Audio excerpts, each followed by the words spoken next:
నెల్లూరు జిల్లా ఏఎస్పేట మండలంలో జరిగిన టీడీపీ మంగళ ప్రజాగలం బహిరంగ సభకు పార్లమెంట్ అభ్యర్థి వేమిరెడ్డి ప్రభాకర్ రెడ్డి, ఎమ్మెల్యే అభ్యర్థి ఆనం రామనారాయణ రెడ్డి హాజరయ్యారు. ముందుగా దర్గాలో పూజలు నిర్వహించిన తాను భారీ ర్యాలీ చేపట్టారు. ఈ సందర్భంగా టీడీపీ, జనసేన, బీజేపీ నాయకులు వారికి ఘన స్వాగతం పలికారు.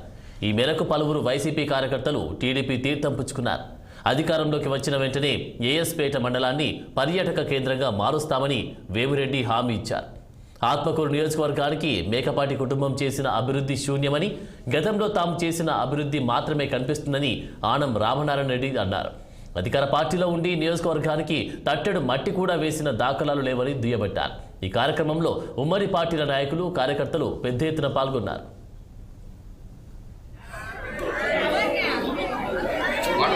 వైఎస్ఆర్ పార్టీని వీడి ఈ రోజు సర్పంచ్ గాని